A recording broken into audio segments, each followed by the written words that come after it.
Welcome back to Educator.com's English Grammar course. This lesson is on 3 pairs of troublesome verbs. Let's get started. Alright, this lesson is all about 3 troublesome pairs of verbs. People get these verbs confused constantly. Even native English speakers with PhDs have trouble with these verbs. So we're going to go over in detail what they mean and how to use them correctly. The 3 killer pairs of verbs are lie and lay, sit and set, and rise and raise. Now we're going to look at the forms that these troublesome verbs take in different tenses, things like that, so you can recognize them. And we're going to do some practice with using the correct ones. All right, pop quiz. Which of these sentences is correct? I will lie down for a nap, or I will lay down for a nap. Think very carefully. It's correct to say I will lie down for a nap. It is incorrect to say I will lay down for a nap, and I'm about to tell you why. All right, in English, there are 3 pairs of verbs that are commonly confused with each other. They sound very similar, and they mean similar things, but they are not the same. They are connected, but they are not the same, and they do not have the same meaning. In each pair, one verb is transitive, and the other is intransitive. Now, what does this actually mean? A transitive verb, as you may recall from our unit on verbs, is a verb that has a direct object, something that directly receives the action of the verb. Now, the way you remember this is a transitive verb contains the word transit, which means transportation, carrying you, taking you places. A transitive verb takes you to the direct object. An intransitive verb, not transitive, does not take you to the direct object. Now, how does this actually play out? Using these 3 pairs of verbs correctly is a hallmark of good grammar. Using them incorrectly can irritate your reader or your listener and show a lack of proficiency. They are a dead giveaway that you're not paying attention to your writing. Lie and lay, sit and set, and rise and raise. Now, lay versus lie. Lie is an intransitive verb. It does not take an object, and it means to rest or recline. So, I am going to lie down. Lay is a transitive verb. It always takes an object. Always, always, always. If you're using lay, it's going to have an object right after it. It means to put or to place. So, lay that book on the table. In this case, the direct object is book. It's receiving the action lay. What am I laying? I'm laying a book. If I'm lying, I'm just lying. I'm not lying anything in particular. Now, 2 handy tricks for keeping these 2 straight. First, the vowel sound in lie is an I. Just remember that if it has an I vowel sound, it is intransitive. Lie, intransitive. Watch for the I's. Lay is a transitive verb. Doesn't have the I, it's not intransitive. The other way to remember this is something my high school English teacher used to tell me, which is probably the worst joke in the history of English teachers, and that is saying something. She would say, lovers often lie, both in the sense that they lie down and that they lie to each other. So you don't take a transitive verb there, you just lie.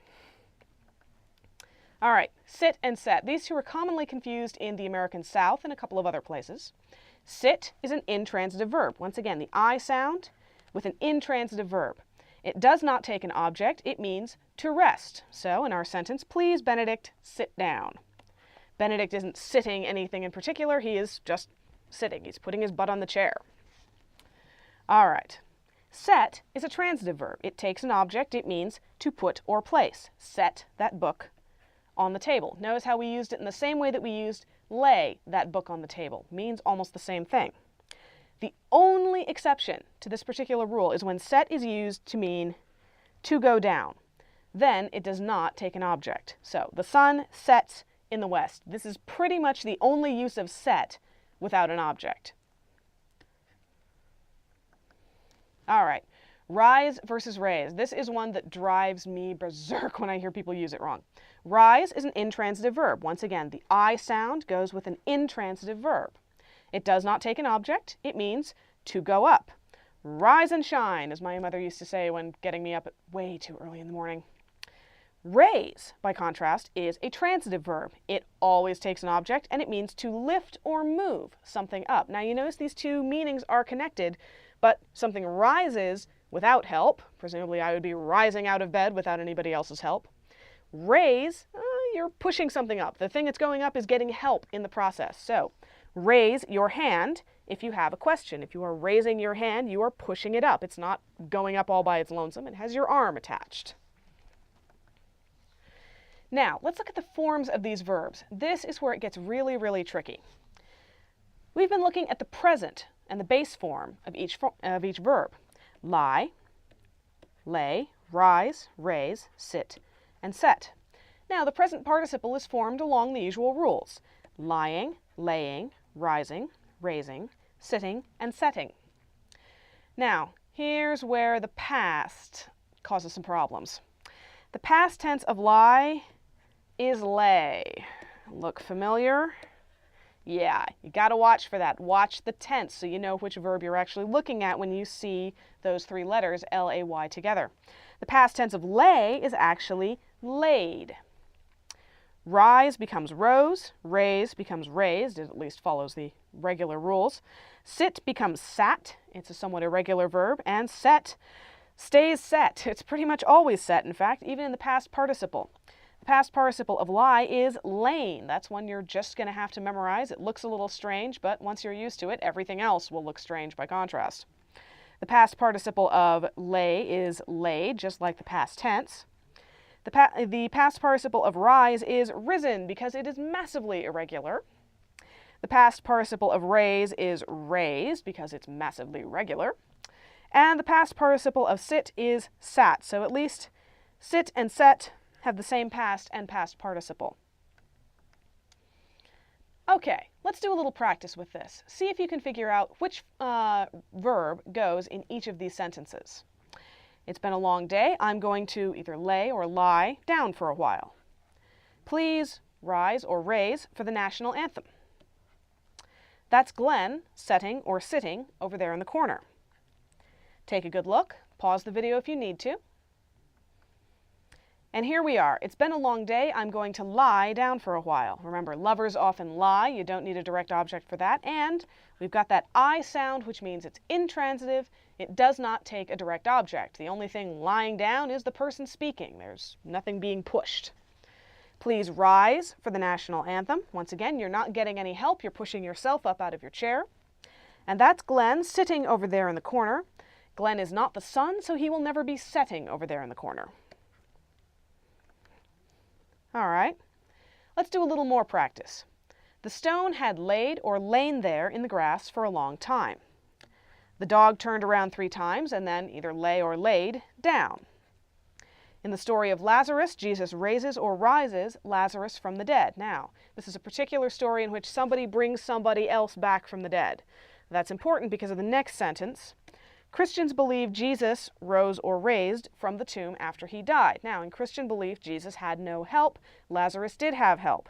There's your clue. Take a good look. Pause the video if you need to. And here we are. The stone had lain there in the grass for a long time. Now, this is the past participle form of lie. Remember, there's that I, which means it's intransitive. Does not take a direct object. The stone isn't putting anything anyplace. It's just lying there like a rock. The dog turned around 3 times and then lay down. Past tense of lie. Once again, the dog does not need any help. In the story of Lazarus, Jesus raises Lazarus from the dead. Now, your clue here was both that I told you Lazarus had help coming back from the dead in the story, and the fact that we had the direct object. Okay, if it takes a direct object, it's transitive, which means we want the version that doesn't just have an I sound. And Christians believe Jesus rose from the tomb after he died. Once again, I gave you the clue. He didn't have any help in that story. So we use the past tense form of the verb rise. Intransitive, no direct object, I sound. Let's do one last round of practice. Please sit or set these dishes on the table. The dog set or sat on command. Yesterday morning we rose or raised the flag. And after you've raised or risen from sleep tomorrow, come downstairs for breakfast. Take a good look. Pause the video if you need to. And here we are. Please set those dishes on the table. Your clue here was dishes. Set takes the direct object dishes. You're actually placing something somewhere, so you need the transitive form, set. The dog sat on command. No direct object. The dog doesn't need any help to sit down. Yesterday morning, we raised the flag. Your clue here was flag. Raised takes the direct object. You're putting something up. You're helping it. So it's a transitive verb, so you use raise. And after you've risen from sleep tomorrow, with any luck, you won't need help with that, come downstairs for breakfast. And that's all for this lesson. Thank you for watching Educator.com.